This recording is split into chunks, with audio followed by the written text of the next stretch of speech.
아버지 하나님 감사합니다. 오늘도 제가 십자가 복음을 들고 이 자리에 섰습니다. 주님께서 제게 가르쳐 주신 그대로 제가 더하거나 빼지 않고 전할 수 있도록 인도하시고 듣는 사람들도 또한 주님께서 말씀하신 그대로 들음으로 이 말씀들이 모두 크레마로 살아나면서 그들을 위로부터 나게 주님께서 은혜를 베풀어 주시옵소서. 모든 말씀 우리 주 예수 그리스도 이름으로 기도드립니다. 아멘. 자, 그러면 첫째 슬라이드 볼까요? 자, 첫째 슬라이드 볼 때 다 일어서 주시기 바랍니다. 본 말씀입니다. 예, 요한계시록 7장 1에서 8절입니다. 14만 4천에 대한 비밀에 대한 말씀이죠. 이것 후에 내 천사들이 땅에 내 못 귀퉁이에 서 있는 것을 내가 보았으니 그들이 땅에 내 바람들을 붙잡고 있어 바람이 땅 위에나 바다 위에나 모든 나무 위에 불지 못하도록 하였더라. 그리고 또 다른 천사가 살아계신 하나님의 도장을 가지고 해 돋는 곳으로부터 오르는 것을 내가 보았는데 그들에게 땅과 바다를 해하는 것이 주어진 내 천사들에게 큰 소리로 그가 외쳤으니 이르되 하나님의 노예들 그들의 이마들 위에 우리가 도장을 찍을 때까지 땅이나 바다나 나무들을 해하지 말라.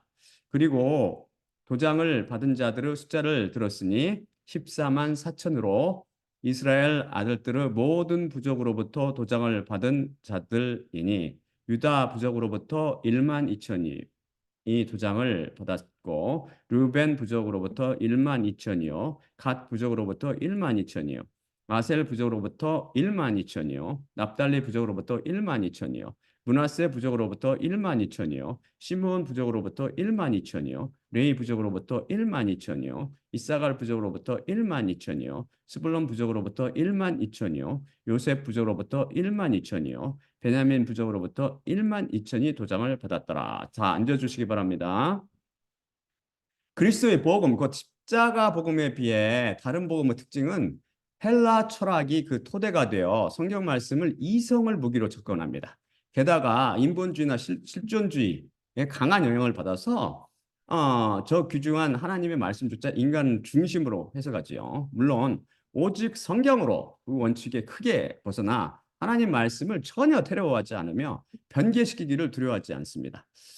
그러나 그러니 오케이 초대 교부들이 아예 언급도 전혀 제대로 하지 못했고 루터는 하등 문서 취급했으며 칼빈이 주석을 전혀 남기지 못해 보지 말라고 두 손을 든 요한계시록에 대한 해석은 얼마나 엉망진창이겠습니까? 많은 종교인들은 이 요한계시록을 묵시문학 취급하며 하나님의 귀중한 말씀을 문학이라는 인간 학문 차원에서 접근하고 있습니다. 참 기막힌 현실이죠. 그러니 거기 어떻게 올바른 해석이 나올 수 있겠습니까? 이들이 이런 난해한 애언서를 심히 왜곡하며 변질시키고 집밥으로 훼손시키는 이유는 다음에 하나님 말씀을 가볍게 취급했기 때문입니다. 다음 슬라이드 보여줄까요? 다음 슬라이드 보여주세요.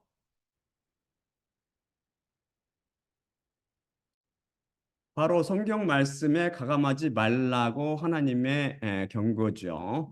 신명기 12장 32절입니다.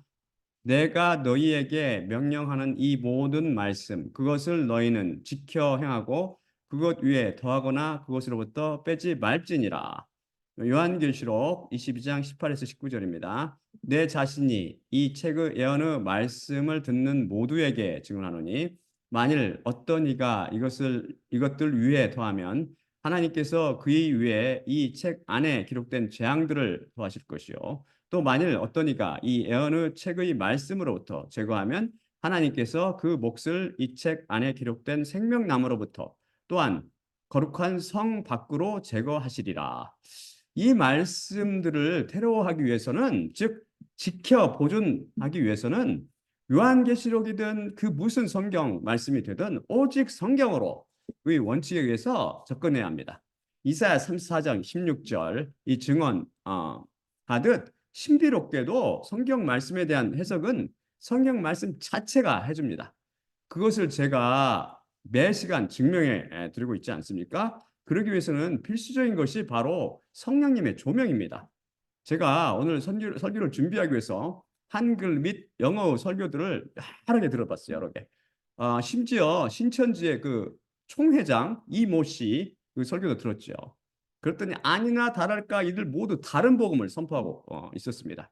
재미있는 것은 제가 들어본 설교 모두가 제 각각 해석을 달리하고 있었습니다. 요한계시록 14만 4천 명에 대한 기사에 대해서 아마 14만 4천 개의 다른 설교가 나오지 않을까 그렇게 생각됩니다. 그들이 전부 옳을 수는 없겠지요. 해석들이 서로 상충되는 해석을 하고 있었으니까요. 그럼 그들 중 누가 맞고 누가 틀릴까요? 누가 올바른지는 기다려봐야 알지만 환란 때까지 기다려야 알겠지만 밝은 일관들이 이 어떤 사람이 지금 환란에 대한 이야기도 아니라고 이렇게 주장하는 사람도 있고 아무튼 기가 막히게 밝은 일관들인 대로 하나님 말씀에 비춰볼 때 그들 보기가 다 틀렸습니다. 왜요? 오직 성경으로의 원칙에 의해 성경 말씀으로 성경 말씀을 해석하는 것이 아니라 철학을 무기로 또한 그것을 지류인 신학을 통해서 또는 그들은 괜히 받은 계시를 바탕으로 귀중한 성경 말씀에 자기 생각을 잔뜩 더하거나 그것 중 일부를 몽땅 빼내고 있기 때문입니다. 그러니 제가 이들을 다른 복음으로 분류하는 것을 무리라고 여러분 생각하십니까? 여러분 오직 성경으로 원칙에 조금이라도 벗어난 복음은 십자가 복음이 아니라 다른 복음입니다. 십자가 복음이 거짓을 선포합니까? 그럴 수 없는 이유는 그것은 철저히 영원한 진리의 생명 말씀 안에 머물고 있기 때문입니다. 잘 생각해 보십시오. 그들이 다른 복음을 통해 그런 거짓을 선포하면 그들을 믿고 따르는 사람들은 어떻게 됩니까? 실제로 환난을 만났을 때 그들이 모두 틀렸다는 것을 뼈저리게 느끼게 될 것입니다. 그러면서 동시에 성경이 잘못되었고 하나님의 예언이 다 틀렸다고 생각할 거 아닙니까? 그러면서 하나님의 살아계심을 부인하고 불법의 사람이요 멸망의 아들인 적그리스도와 거짓 예언자가 사람들을 미혹할 때 여기에 쉽게 속아 넘어가 적그리스도와 거짓 예언자 및 마귀가 진짜인 줄 알고 짐승을 펴 곧 용의 낙인을 이마나 오른손에 받고 그들에게 넉죽넉죽 절을 할 것 아닙니까? 그래서 다른 복음은 철저히 음료의 주권 아래 놓여 있는 누룩으로 미혹의 복음이며 사망의 복음인 것입니다. 다른 복음의 폐해는 심히 큽니다. 우리가 매 시간 살펴보고 있는데 그들의 노예들인 바알과 아세라 예언자들은 끊임없이 성경 말씀을 재단하고 변개시키고 혼잡케 하고 있습니다. 여러분, 제가 귀중한 하나님 말씀을 훼손시키는 그들에 대해서 분노하고 그것을 지적해 주는 것이 잘못되었다고 생각하십니까? 거짓을 보고 그냥 모른 채 넘어주는 것이 사랑일까요? 소들을 몰아서 도살장으로 향하는 도살꾼처럼 사람들을 모두 음부로 몰아가는 그들을 보며 모른 채 하며 잠잠해야 합니까? 다음 슬라이드 볼까요? 에스겔 3장 17에서 21절입니다. 사람의 아들아 이스라엘 집을 위해 파수꾼으로 내가 너를 두었으니 내 입으로부터의 말씀을 너는 들으며 나로부터 그들을 너는 경고할지니라. 악한 자에게 너는 반드시 죽으리라 내가 말할 때 내가 그를 경고하지 않고 그 악한 그의 길로부터 떠나 그가 살게 하기 위해 내가 말하여 악한 자를 경고하지 않으면 그는 바로 그 악한 자는 그의 불의 안에서 죽을 것이나 그의 피를 내 손으로부터 내가 찾으리라. 그리고 내 자신이 만일 악한 자를 경고했는데 그의 악으로부터 또한 그 악한 그의 길로부터 그가 돌이키지 않으면 그는 그의 불의 안에서 죽을 것이나 내 자신은 내 영혼을 구원했느니라. 그리고 의인이 그의 의로부터 돌이킬 때 그리고 부정을 그가 행하면 걸림돌을 그의 앞에 내가 둘 것이고 그 자신은 죽을 것이나 그를 내가 경고하지 않았으니 그의 죄 안에서 그가 죽을 것이요 그가 행했던 그의 의는 기억되지 않을 것이나 그의 피를 내 손에서 내가 찾으리라. 그리고 내 자신이 만일 그를 의인을 경고하여 의인이 죄를 짓지 않도록 하였는데 그 자신이 죄를 짓지 않는다면 그는 살 것이니 왜냐하면 그가 경고를 받았기 때문이요 내 자신은 내 영혼을 구원했느니라. 여기 19절과 22절 후반부를 내 자신은 내 영혼을 구원할 것이니라가 아니라 내 자신은 내 영혼을 구원했느니라라고 제 번역의 시제가 다소 부자연스럽게 느껴질지 모르지만 제가 히브리어 완료형을 살려 축자적으로 번역했기 때문입니다. 이 구절을 모든 한글 성경들이 미완료형으로 잘못 번역했고 영역본들은 다비 바이블이나 NASB, KJV와 YLP 같은 소수만 제대로 번역했고 나머지는 모두 한글처럼 완료형을 미완료형으로 곧 미래로 번역함으로 오역을 범했습니다. 이성으로 판단해서 말이 안 되면 주저없이 말씀을 변개시켜 버리죠. 이 말씀은 이스라엘 파수꾼으로 선택받은 에스겔이 악한 자가 잘못 가거나 의인이 그 길을 버리고 악을 행하는 것을 보고 그에 대해 경고를 하지 않으면 악을 행한 자는 자기 죄 안에서 죽겠지만 그에 대한 책임을 파수꾼에게도 물으시겠다는 하나님의 준하신 말씀입니다. 만일 그들의 잘못을 경고한다면 그것을 이미 파수꾼 자신의 영혼을 구원한 상태, 결국 영혼 구원이 완료된 상태라는 말씀입니다.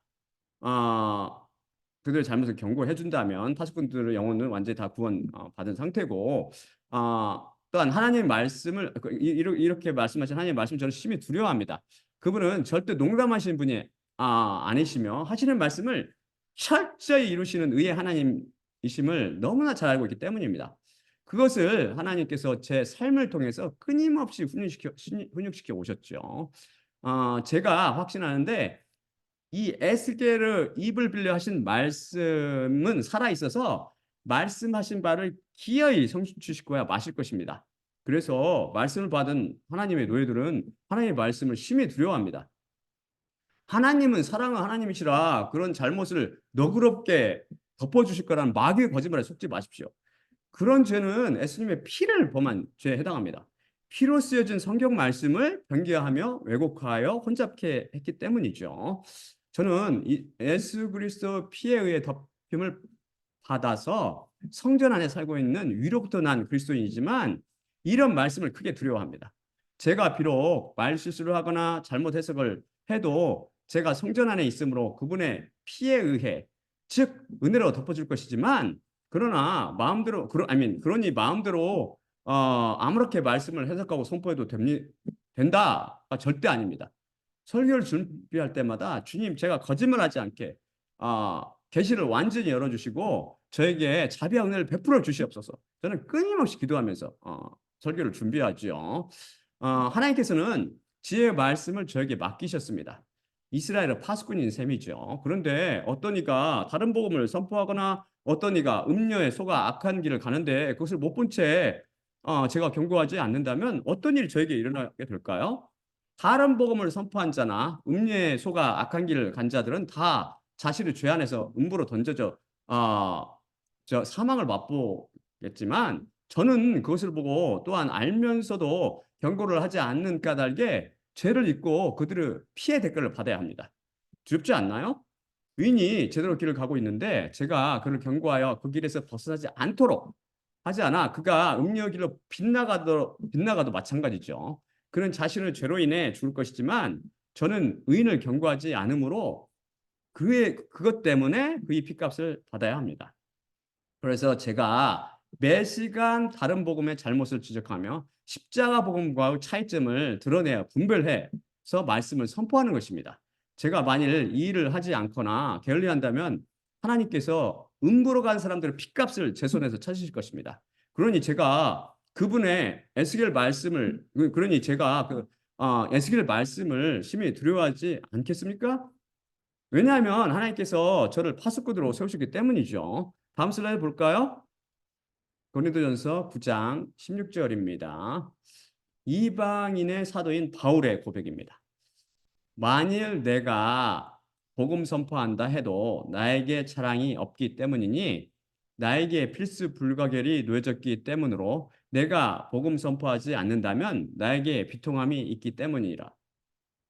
바울은 다른 복음과 싸운 대표적인 예언자이지요. 바울은 음료 포도주에 취해서 사망으로 달려가는 사람들에게 십자가 복음을 선포했고 가는 곳마다 종교인들, 즉 율법에 목숨을 건 유대인들이나 이방신을 섬기는 이방인들과 싸우며 성경 말씀을 통해 예수님께서 그리스도심을 증언했습니다. 그러면서 만일 그가 그 일을 그만둔다면 자신에게 비통함이 있을 것이라고 슬픔과 고통이 있는 거죠. 라고 고백했습니다. 저 같은 심정이죠. 정확히 제 심정이에요. 제가 볼 때. 어떻게 어둠이 빛을 이해할 수 있겠습니까? 어떻게 철학을 동원하여 하나님을 잡을 수 있으며 어떻게 이성을 통해 하나님을 이해할 수 있을까요?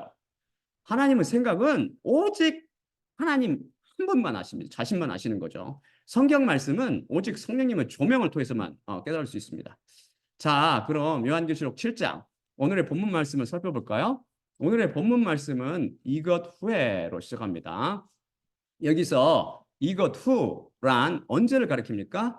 이것은 그 양이신 예수님께서 여섯째 도장을 여셨을 때 무섭고 두려운 천재지변인 사건들이 연달아 일어나는데 그때 땅의 왕들을 비롯한 사람들이 은신처와 산의 바위 안에 숨어 공포에 질려 소리친 사건 이후를 일컫습니다. 다음 슬라이드 볼까요? 요한계시록 6장 12에서 17절입니다. 그리고 여섯째 도장을 그분께서 여시는 것을 내가 보았는데 거대한 지진이 발생했고 해가 머리카락으로 만든 삼배옥같이 검게 되었으며 달 전체가 피같이 되었고 하늘의 별들이 거대한 바람에 의해 흔들리는 무화과 나무가 그것을 설익은 무화과들을 떨어지게 하듯 하늘의 별들이 땅으로 떨어지며 그리고 하늘이 두루마리 책이 말리는 것 같이 분리되었고 모든 산과 섬이 그것들의 장소로부터 이동되었더라. 장소들로부터 이동되었더라.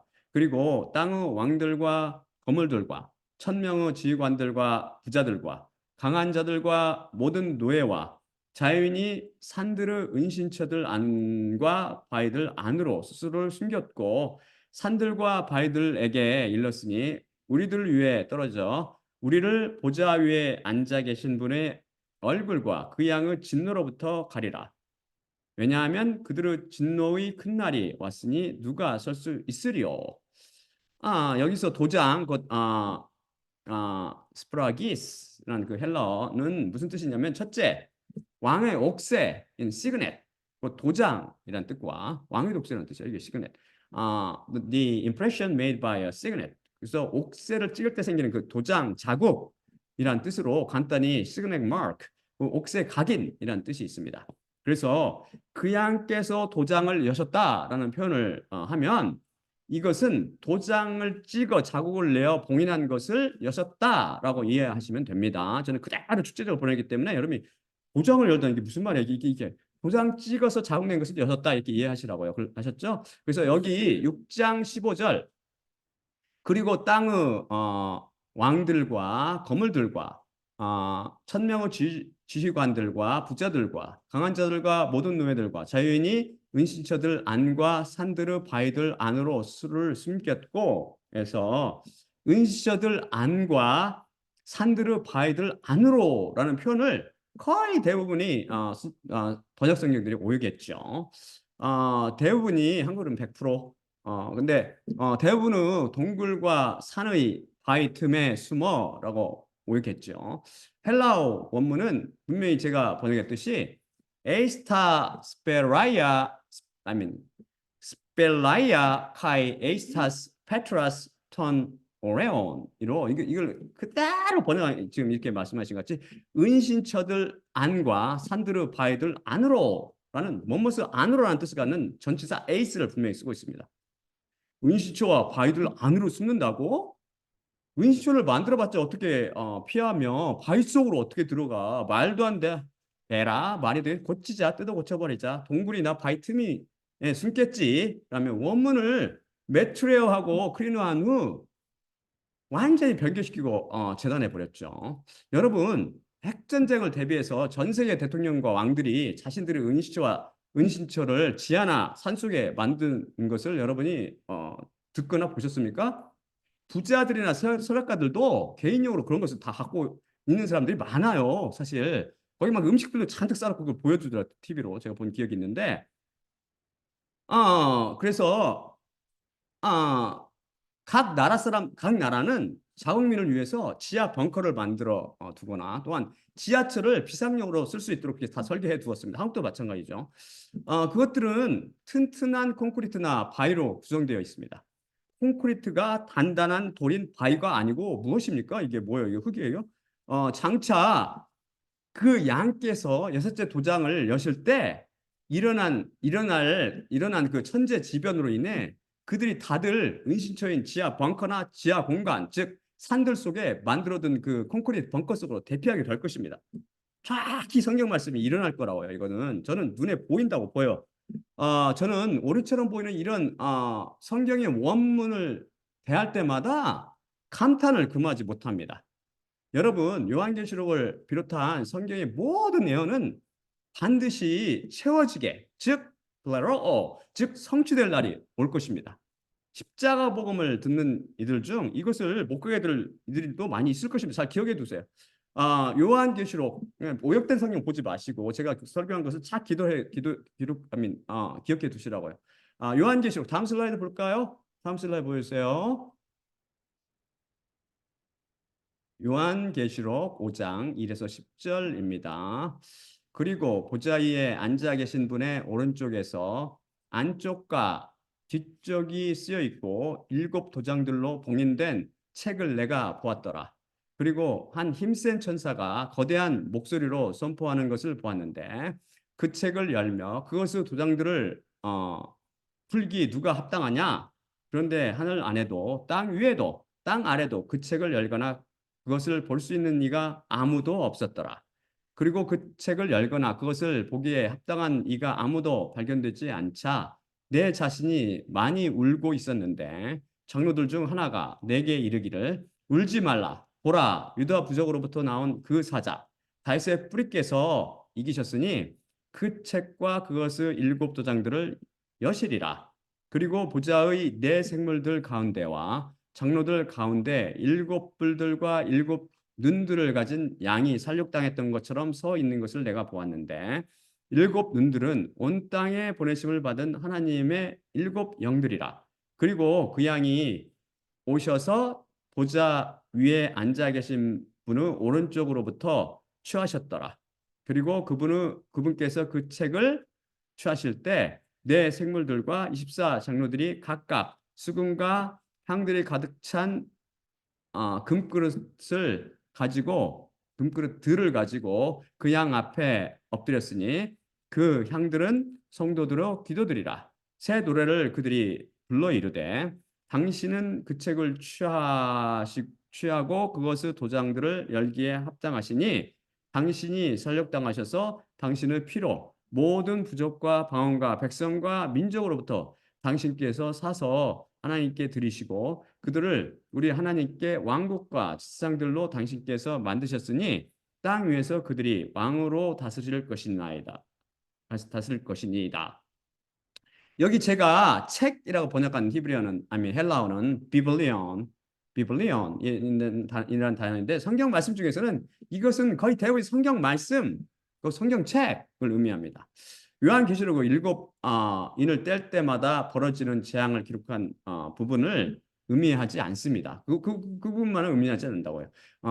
사실 7인에 대한 묘사는 요한계시록 6장에서 시작해서 8장 초에 끝납니다. 두 쪽 남직한 분량밖에 안 되죠. 이것을 책이나 두루마리라고 부를 수는 없죠. 따라서 비블리온이라는 단어는 신약의 대부분이 성경책을 의미하듯이 여기서도 마찬가지로 성경책을 의미하고 있음을 알 수 있습니다. 안쪽과 뒤쪽에 쓰여 있고라는 표현이 더욱 성경책임을 암시해 줍니다. 그럼 7도장들로 봉인되었다라는 것은 무슨 뜻일까요? 왜 성경 중에 십자가 숫자라고 했죠? 7. 십자가 숫자인 십자가의 숫자를 뜻하며 완전수라고 했죠. 완전한 수를 뜻하는 7, 곧 7이라는 숫자를 쓰셨을까요? 그것은 하나님께서 성경 말씀 속에 있는 그분의 비밀을 완전히 감춰 주었다는 그런 의미죠. 그럼 누가 이 꽁꽁 봉인하여진 이들 도장들을 열기에 합당합니까? 즉 누가 성경 말씀의 비밀을 풀 수 있을까요? 놀라운 것은 하늘에서조차 그 누구도 즉 천사들이나 지금 천국에 살고 있는 다니엘이나 바울 같은 믿음의 형제들조차 이 인을 뗄 수 없었다는 것입니다. 제가 가면 열 수가 있을 것 같아요. 전 전혀 못 열죠. 천국에 아무도 없다면 땅 위나 땅 아래 말할 나위는 없죠. 그때 누가 나타납니까? 바로 유다 부족의 사자 다윗의 뿌리입니다. 그게 누구죠? 바로 토아니온, the lamb, 곧 그 양이시죠. 그 양은 곧 십자가를 지셨던 예수님을 의미하죠. 오직 십자가를 지셨던 그분만이 성경 속에 감췄던 비밀을 밝히 드러낼 수 있습니다. 그 양의 책을 받았을 때 내 생물들과 24 장로들이 그 양이신 예수님의 십자가 사역을 어떻게 노래합니까? 당신은 그 책을 취하고 그것의 도장들을 열기에 합당하시니 당신이 살육당하셔서 당신의 피로 모든 부족과 방언과 백성과 민족으로부터 당신께서 사서 하나님께 들으시고 그들을 우리 하나님께 왕국과 지상들로 당신께서 만드셨으니 땅 위에서 그들이 왕으로 다스릴 것이니다입니다. 이렇듯 성경의 도장은 오직 십자가를 지셨던 왕이신 그러면서 양이신 예수님만 열 수 있습니다. 성경 말씀이 그분의 피로 쓰였기 때문이죠. 성경 속의 비밀은 오직 예수님의 영인 성령님을 통해서만 풀 수 있음이 또다시 증명되었습니다. 그런데 다른 복음을 선포하는 자들의 설교를 다 들어보면 그 누구도 자신의 해석이 성령님의 조명이나 계시에 의한 것이라는 말이 전혀 없죠. 대부분이 신학을 들막거리거나 자신의 깨달음이라고 자랑하듯 선포합니다. 설령 깨달음이 성령님으로 온다고 주장한다 해도 오직 성경으로 이 기본 원칙에 벗어나 있으면 그것은 음료의 포도주에 취한 취기에 비롯한 것으로 자기 도치다 착각 혹은 거짓말이겠죠. 성경 말씀 밖으로 벗어난 주장은 모두 인간의 마음에서 나온 것으로 다 거짓입니다. 결국 오늘의 본문 말씀은 그 양께서 여섯째 도장을 여신 후 일곱째 도장을 여시기 전에 발생한 사건을 다룬 것입니다. 그런데 일곱 개의 도장들 중 첫째 도장을 그 양께서 여심으로 시작하는 환란은 어떻게 시작하며 실제적으로 얼마나 지속하는지 혹시 아세요? 자, 요한계시록 다음 슬라이드 보여줄까요? 다음 슬라이드 보여주세요. 요한계시록 6장 1에서 2절입니다. 그리고 내가 보았는데 그 양께서 일곱 도장들 중 하나인 첫째를 여셨을 때 내 생물들 중 하나가 천둥의 소리처럼 오라 말하는 것을 내가 들었노라. 그리고 내가 보았는데 그런데 보라 흰말과 활을 가진 그 위에 앉은 자가 있었고 또 그에게 면류관이 주어졌고 그가 나가서 이기고 있었으며 또 그가 이기려고 하였더라. 이걸 예수님이라 착각하는 사람 없겠죠. 이 흰말을 탔고 활을 가졌으며 면류관을 받은 자가 누구입니까? 흰말은 왕이 타는 말이죠. 왕. 활은 뭐죠? 전쟁을 상징하고 면류관, 승리를 의미합니다. 바로 이 자가 계속 승리를 하며 전쟁을 하는 왕, 불법의 사람이요 멸망의 아들인 적그리스도입니다. 환란은 여기 계시록이 분명히 말하듯이 반드시 왕이나 대통령 출신인 적그리스도 출현으로 시작합니다. 적그리스도는 무슨 뭐 재벌이나 그런 출신이 아니에요. 왕이나 대통령 출신이라고요. 따라서 휴거도 적그리스도가 오지 않으면 일어나지 않습니다. 다음 슬라이드 보여줄까요? 데살로니가 후서 2장 1에서 5절입니다. 다음 슬라이드요. 그러므로 형제들아 너희를 우리가 청하노니 우리의 주 예수 그리스도의 강림과 우리 그분께 모임에 관하여 영을 통해서든 말씀을 통해서든 우리를 통한 것 같은 편지를 통해서라도 주의 날이 임박했다는 것 같은 소식에 너희가 생각으로부터 속히 흔들리거나 놀라게 되지 말라는 것이라. 누가 그 어떤 방식을 따라서도 너희를 기만하지 못하게 하리니 배교가 먼저 있고 불법의 사람 멸망의 아들의 드러남이 오지 않으면 그런 일이 없으리니 그는 대적자요 하나님이라 불리는 모든 것들과 경배받는 것들 위에 자신을 스스로 높이는 자로 그가 하나님의 성전에 들어가 그가 하나님이라고 스스로를 전시하며 앉으리라. 아직 너희와 함께 있을 때 이것들을 너희에게 내가 이룬 것을 너희가 기억하지 못하느냐. 그래서 환란의 시작은 반드시 적그리스도 출현으로 시작하는데 다니엘에 따르면 이것은 7년 동안 지속할 것이며 3년 반 후에 그가 본색을 드러내게 될 것입니다. 오늘의 본문 말씀을 계속해서 살펴봅시다. 이것 후에 내 천사들이 땅의 내 귀퉁이에 서 있는 것을 내가 보았으니 그들이 땅의 내 바람들을 붙잡고 있어 바람이 땅 위에나 바다 위에나 모든 나무 위에 불지 못하도록 하였더라. 우리가 성경 속의 비밀을 풀려면 말씀이 흔히 사용하는 비유를 잘 숙지하고 있어야 합니다.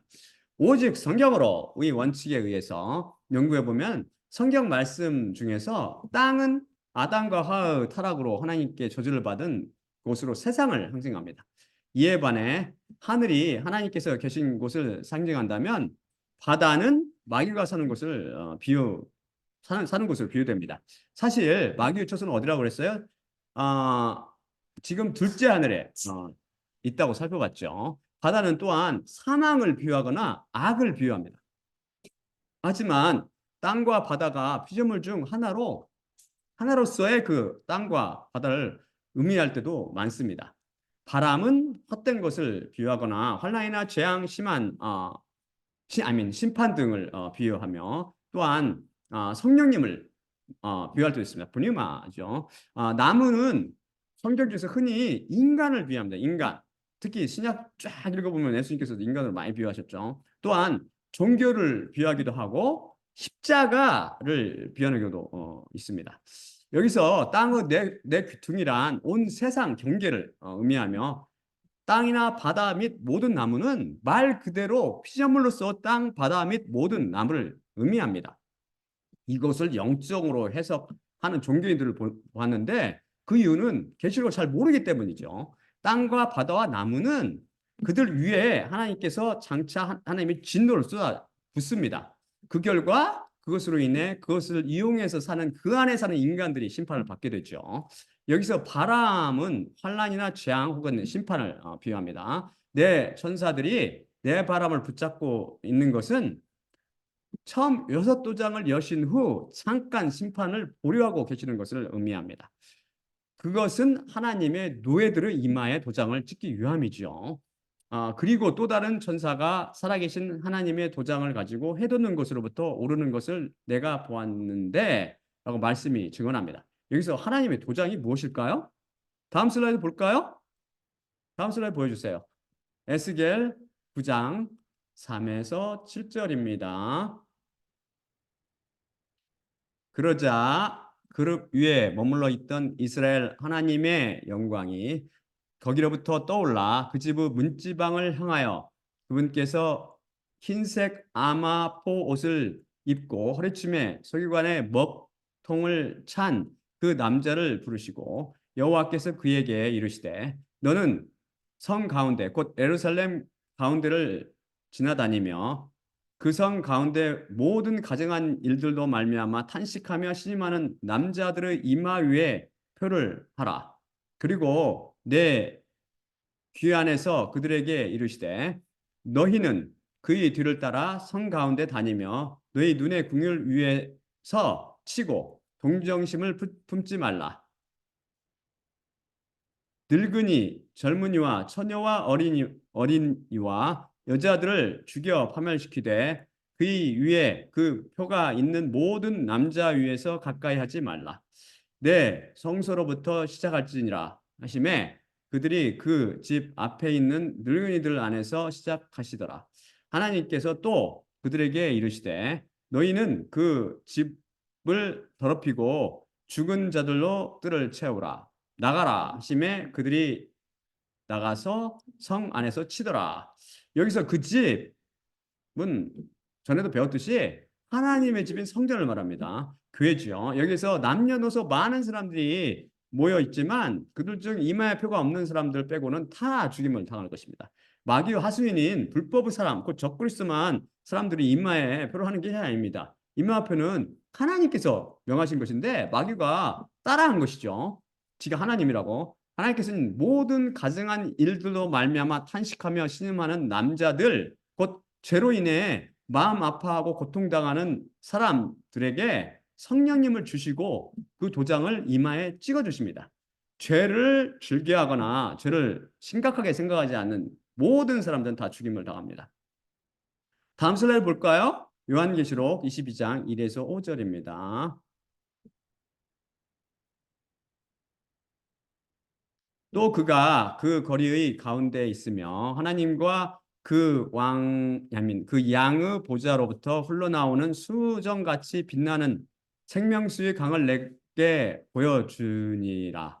또한 그 강의 이편과 저편에 생명나무가 있으니 12열매를 열매들을 맺는데 날마다 각각 그것의 열매를 내주고 그 나무의 잎사귀들은 나라들을 치료하기 위해서 있더라.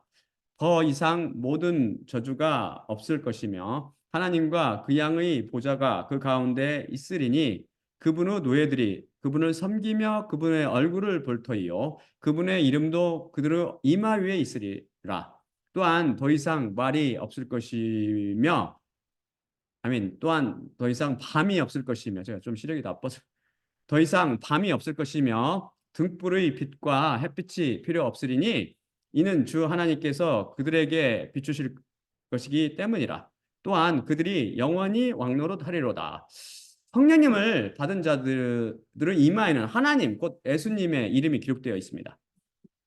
마디우 하수인이는 불법의 사람 곧 적그리스도 이것을 흉내내서 자신의 이름을 인류 이마에 새기고 그것을 그들을 노예 삼으려고 할 것입니다. 절대 베리칩이 666 마크가 아닙니다. 사람들 이마 위에는 그 짐승의 이름 곧 적그리스도의 이름이 영어 낙인으로 새겨지게 될 것입니다. 위로부터 난 사람들이 이마에 받게 되는 이 도장은 우리가 하나님의 것이라는 표시입니다. 노예는 소유물 취급하죠. 우리가 하나님의 노예라는 것은 우리가 하나님의 것, 그리스도의 것, 크리스찬 이라는 뜻이라고 그랬죠. 크리스티아노스. 목자들이 그 소나 말에 낭인을 찍어 소유를 표시하듯이 하나님께서는 우리에게 성령님의 도장을 찍어 우리가 하나님의 것임을 분명히 해두셨습니다. 다음 슬라이드 볼까요? 고린도후서 5장 4에서 5절입니다. 고린도후서 5장 4에서 5절입니다. 다음 슬라이드 보여주세요. 예. 그리고 장막 안에 있는 우리가 짐을 지고 탄식하나니 우리가 벗기를 원하기 때문이 아니고 덧입기를 원하기 때문이니 죽을 것이 생명에 의해 삼켜지게 하려 함이라. 그래서 우리를 바로 이렇게 되도록 준비시키는 분은 하나님이신데 성령님의 보증을 우리에게 주셨느니라. 제 48강을 통해서 성령님께서 안에 계신 위로부터 난 그리스도인들은 육신이라는 장막을 입고 있지만 장차 하늘로부터 내려오는 새 집을 덧입음으로 부활이나 휴거에 참여하게 될 것이라고 살펴봤었죠. 여기서 보증이라고 제가 번역한 헬라어는 아라본으로 히브리어 아라본 하나는 본 비고 하나는 비 아라본에서 나왔습니다. 이것은 담보라는 뜻입니다. 하나님께서는 성령님을 담보로 부활을 약속하셨죠. 부활이 일어나지 않으면 성령님이 우리 것이 됩니다. 성령님께서 바로 부활의 영이신데 부활이 안 일어날 리가 있겠습니까? 그래서 성령님의 도장은 우리에게 부활을 선물로 주시겠다는 보증수표라고 말할 수 있습니다. 예수 그리스도를 믿어 마음의 할례를 받은 우리는 부활에 대한 보증수표로 성령님을 받았습니다. 우리 구원이 결코 흔들리지 않으리라는 것은 우리 안에 계신 성령님께서 확실히 증언해 주시며 보장해 주시는 것입니다. 고맙고 참 감사하지요. 결국 우리가 진실로 회개하면 즉 죄에서 돌이켜서 하나님께 나아가 금있게 모든 것을 맡기면 아브라함에게 약속하신 것처럼 하나님께서 우리의 하나님이 되셔서 우리를 의롭다 인정하시고 우리의 마음에 성령님을 통해 할례를 베풀어 주십니다. 더 정확히 말씀드려서 하나님께서 우리에게 회개하는 마음을 주셔서 죄에서 돌아서게 하시고 우리의 마음에 그리스도를 통한 할례, 곧 성령님의 할례를 베풀어 주시는 것입니다. 우리의 회개와 구원은 온전히 하나님의 선물이죠. 약속의 보증으로 우리에게 주신 성령님은 육체 할례처럼 눈으로 볼 때만 해볼 수 있는 것이 아니라 우리가 보든 안 보든 자든 깨든 언제나 우리에게 하나님의 약속을 확인시켜 주시고 잊지 않게 해주십니다.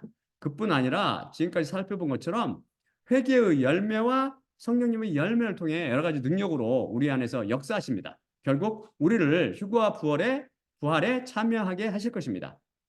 그럼 또 다른 천사가 살아계신 하나님의 도장을 가지고 해돋는 곳으로부터 오늘 오르는 것을 내가 보았는데 해서 해돋는 곳이란 어디를 일컫습니까? 동방에 해돋는 나라인 대한민국입니까? 사실 한국인 여러분은 거의 100% 동방에 해 뜨는 나라가 한국으로 잘못 알고 있을 테지만 여러분 한번 영어 구글로 한번 검색해 보세요. Which is the sun rising country? 라고 이렇게 딱 타이핑 이렇게 입력하면 Japan이라고 딱 뜹니다. 백발백중. 여러분 찾아보세요. 일본어 별명이 뭔지 아세요, 여러분? The land of the rising sun. 곧 떠오르는 태양의 나라입니다. 그 나라다가 일장기 있잖아요. 일장기 태양 딱 태양이 되어 있잖아. 왜냐면 태양이 쫙 떠오르기 때문에. 자존심 상하지만 논리적으로 한번 생각해 봅시다. 태평양으로부터 해가 쫙 떠오르면 가장 먼저 그 햇빛을 받는 나라가 어디죠? 우리인가요? 우리보다 더 동쪽에 있는 일본이 먼저입니다. 동방에 해 뜨는 나라가 한국이라고 알고 있는 민족은 한 민족밖에 없을 거예요.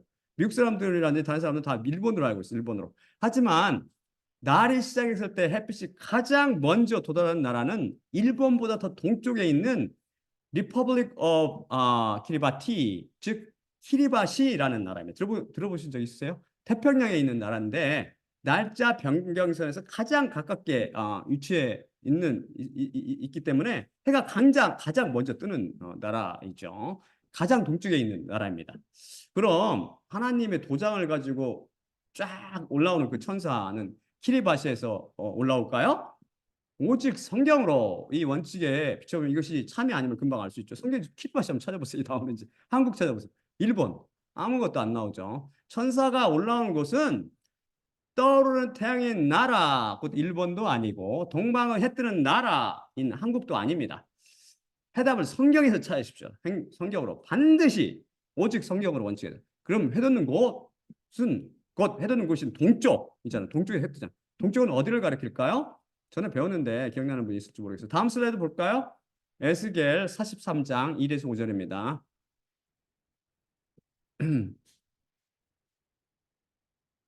그리고 그가 나를 그 대문 동쪽 길을 향한 대문으로 인도했느니라.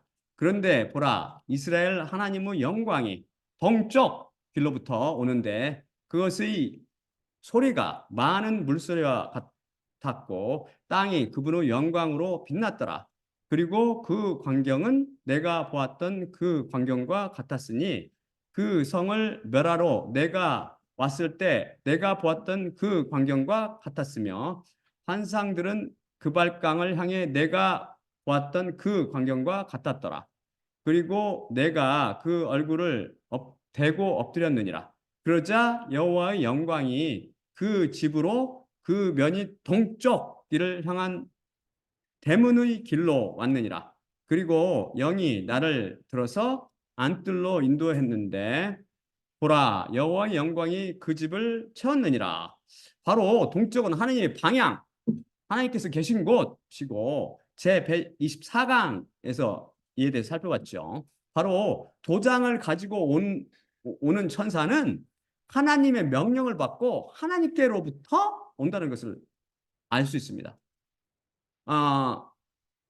계시록 계속해서 증언합니다. 그리고 도장을 받은 자들의 숫자를 들었으니 14만 4천으로 이스라엘 아들들의 모든 부조로부터 도장을 받은 자들이니 유다 족속으로부터 1만 2천이 도장을 받았고 르벤 부족으로부터 1만 2천이요. 부족으로부터 1만 2천이요. 아셀 부족으로부터 1만 2천이요. 납달리 부족으로부터 1만 2천이요. 므낫세 부족으로부터 1만 2천이요. 시므온 부족으로부터 1만 2천이요. 레위 부족으로부터 1만 2천이요. 이사갈 부족으로부터 1만 2천이요. 스불론 부족으로부터 1만 2천이요. 요셉 부족으로부터 1만 2천이요. 베냐민 부족으로부터 1만 2천이 도장을 받았더라. 이 14만 4천의 숫자를 종교인들 중 상당수가 상징적인 숫자라고 상징적인 숫자나 비유로 받아들이죠. 음료 포도주에 취해서 성경 말씀을 이해하지 못하니 그들이 내리는 결론은 당연할 것입니다. 성경 중에 숫자는 상징적인 숫자로도 쓰이기도 하고 실질적인 숫자로도 쓰이니 성령님은 조명 없이는 이것을 분별하지 못합니다. 사람들은 수를 구체적으로 세는 숫자는 그 속에는 비유가 숨어 있을지 모르지만 실제적인 숫자라고 보면 맞습니다. 우선 이들은 어떻게 도장, 곧 성령님의 도장을 받았을까요? 이들 모두 하나님의 은혜로 십자가 앞에 나와 회개함으로 위로부터 나면서 성령님의 도장을 받을 수 있었습니다. 왜냐하면 그렇다면 그들은 어떻게 해결할 수 있었을까요? 바로 그리스도의 말씀인 십자가 복음을 들음으로 그렇습니다. 저는 장차 제가 선포하는 십자가 복음이 이 14만 4천 명을 위로부터 나게 하는데 중요한 역할을 할 것으로 믿고 소망하고 있습니다. 그들 모두 십자가 복음에 의해 피에 담가지는 말씀을 그 마음밭에 받고 그 살아있는 겨자씨 같은 믿음이 자라서 회개에 이르게 하고 위로부터 나게 되면서 성령님의 도장을 받게 하는 것이죠. 하루 아침에 이것이 기적적으로 이루어지는 게 아닙니다. 여호와 예수 그리스도 관계와 그분에 대한 지식과 그분에 대한 믿음을 통해 이런 열매를 가져오게 됩니다. 여러분은 구약의 12부족들과 여기 계시록에 등장하는 12부족이 다르다는 것을 발견할 수 있을 것입니다. 성경 말씀이 잘못되었거나 서로 모순이 되는 걸까요?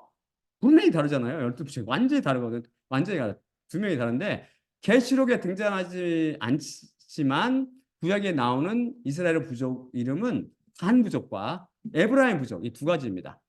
대신 뭐가 등장하냐면 요셉 부족과 레위 부족 이 계시록에 등장합니다. 왜 그럴까요? 종교인들은 각종 가설을 동원해서 이를 설명하려고 하지만 다 성경에 뒷받침되지 못합니다. 뭐 그들이 우상을 숭배했다는 등 하나님께서 버리셨다는 등 우상 숭배한 게 뭐 그들뿐입니까? 다 우상 숭배했지. 새 하늘과 그리고 하나님께서 절대 선택한 자를 버리지 않죠. 새 하늘과 새 땅을 그렇게 묘사하는 에스겔 48장을 한번 읽어보세요. 거기에는 계시록에서 빠졌던 이 두 지파 이름이 쫙 다시 등장합니다. 사실 북이스라엘 왕국을 이루고 있던 10개의 부족은 아수르, 곧 아시리아에서 기원전 721년에 멸망당하며 역사 부대에서 사라져 버렸습니다. 아시리아 왕이 그들을 이상한 정책이 뭐냐면 그 일부러 포로로 사로잡고 또는 이스라엘에 남아있는 자를 일부 다른 민족들 섞어서 완전히 그냥 다 믹스업을 시켜만 완전히 섞어버렸어요. 믹스를 시켜놨어요. 믹스 다 특이로 만들어놨다. 그게 사마리아인이라고 차별받았잖아요. 남은 지파는 남유다에 살던 유다 지파와 베냐민 지파 그 둘뿐이죠. 사실 현재 이스라엘은 이들조차도 여러 민족들에 섞여가지고 디아스포라를 통해서 다 섞여가지고 그냥 완전히 미국 사람 같이 생겼어요. 중국 사람 같이 생긴 게 아니라 순수한 혈통을 가진 이들은 거의 찾아볼 수 없습니다. 그래서 이게 그렇게 육신적으로 하는 게 아니죠. 그래서 영적으로 이 열두 아들들은 이스라엘 곧 교회를 대표하며 결국 그리스도인들을 비유합니다. 우리 그리스도인들, 우리들은 모두 영적 이스라엘 백성으로 12부족 중 하나에 속해 있습니다. 그럼 계시록을 비롯해서 성경 말씀이 예언하는 새하늘과 새 땅에 거주할 12부족은 어떻게 된 것입니까? 하나님의 말씀이 서로 모순된 것일까요? 다음 슬라이드 볼까요? 다음 슬라이드 보여주세요. 로마서 9장 6에서 8절입니다. 그러나 하나님은 말씀이 패하여진 것 같지 않도다. 왜냐하면 이스라엘에게서 난 모든 자들 이들이 다 이스라엘이 아니고 아브라함의 씨라고 다 그의 자녀가 아니며 이삭으로부터 난 자만이 내 씨라 불리리라 하셨기 때문이니 즉 육신의 자녀들 이들이 하나님의 자녀가 아니요 오직 약속의 자녀가 씨로 여겨지느니라. 유대인들, 즉 육신의 자녀가 아닌 약속의 자녀들이 이스라엘 12부족을 구성하게 될 것입니다. 하지만 육신으로 유대인인 자들 중 영적 이스라엘인으로서 12부족에 속한 자들도 있을 것입니다. 12부족은 우리 눈에는 보이지 않지만 하나님의 눈에는 쫙 보이시는 거죠. 그렇게 하나님께서 선택해 놓으셨으니까 그래서 이것이 육신의 이스라엘 부족이 아니라 영적 이스라엘 부족임을 나타내 주시기 위해 구약의 12부족에 들지 않은 요셉 부족과 레위 부족을 여기 계시록에 등장시키신 것입니다. 그런데 이스라엘 12부족에 속한 이 14만 사천은 여기 계시록 7장에 나왔다가 사라져버린 고 어디에 다시 등장하냐면 요한계시록 14장에 다시 등장합니다. 다음 슬라이드 볼까요? 요한계시록 14장 1에서 5절입니다. 그리고 내가 보았는데 보라 그 양이 시온산 위에 서 계셨고 그분과 함께 그들의 이마 위에 적혀 있는 그분의 이름과 그분의 아버지의 이름을 가지고 있는 14만 사천이 있었는데 하늘로부터 많은 물들의 소리 같고 거대한 우레의 소리 같은 아멘 우레의 소리 같은 소리를 내가 들었는데 내가 들었던 그 소리는 수금 연주가들이 그들의 수금들로 수금을 타는 것 같은 소리였더라. 그리고 보좌 앞과 내 생물들과 장로들 앞에서 새 노래 같은 것을 그들이 노래하는데 땅으로부터 사들인 자들인 14만 사천 외에는 누구도 그 노래를 배울 수 없었더라. 이들은 여자들과 함께 더럽혀지지 않은 자들인데 동정이기 때문이요. 그분께서 어디로 가든지 그 양을 따라가는 자들이라. 이들은 사람들로부터 하나님께 그리고 그 양께 첫 열매로 사들였으니 그들의 입안에 거짓을 찾아볼 수 없고 그들이 무흠하니라. 그런데 여기에 등장하는 14만 4천 명은 동정, 그 추천각이라고 묘사됩니다.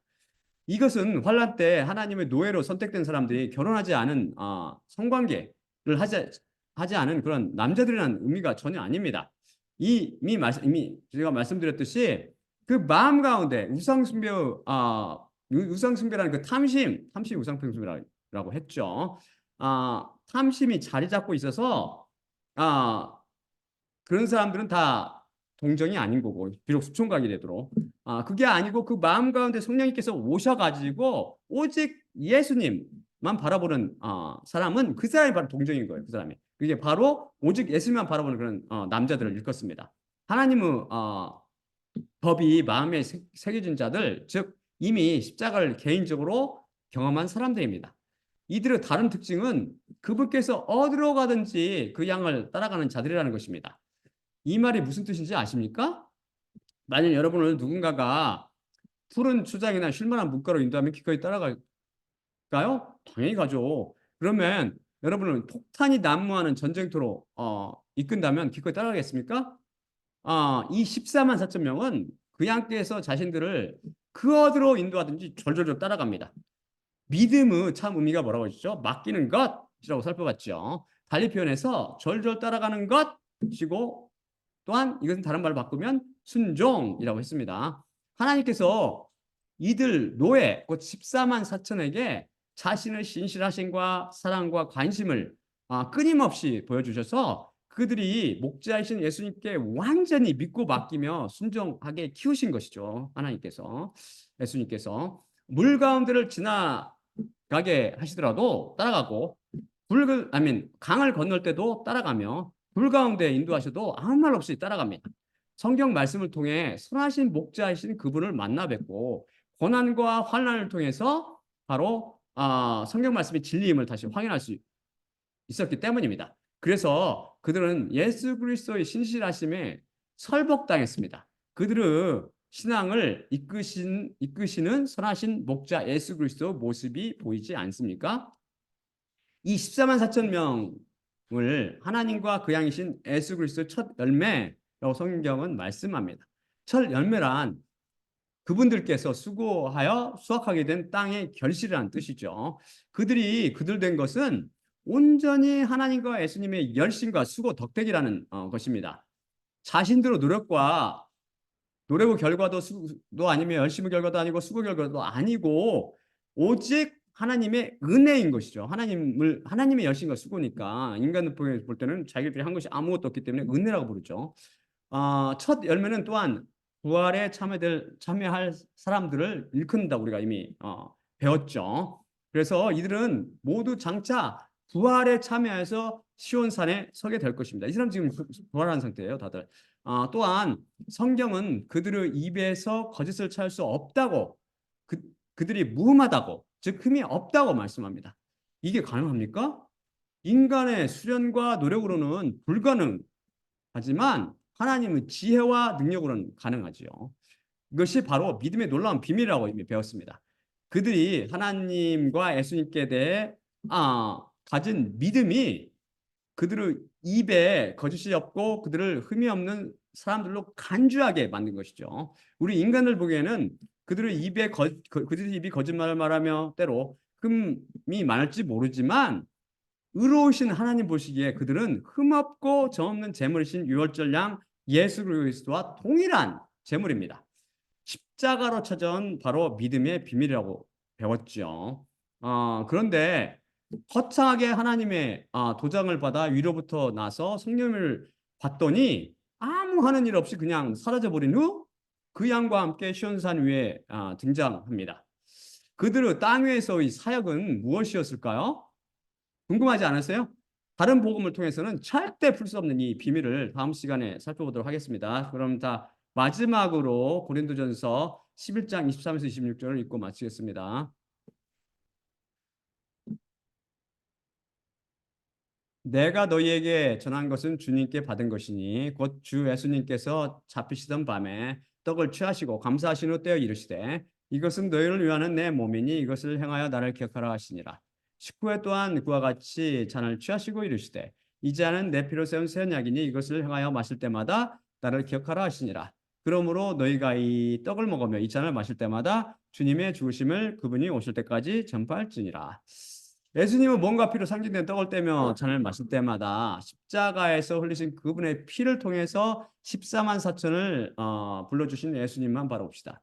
또한 나의 십자가를 기억하고 내가 다시 올 때까지를 전파라고 말씀하신 예수님과 그분의 죽으심을 기억하고 전하며 다른 복음에 의해 미혹되지 말게 하시며 오직 십자가 복음을 통해 14만 4천처럼 입안에 거짓이 없고 무흠한 그리스도인이 되게 해달라고 기도하며 살기 바랍니다.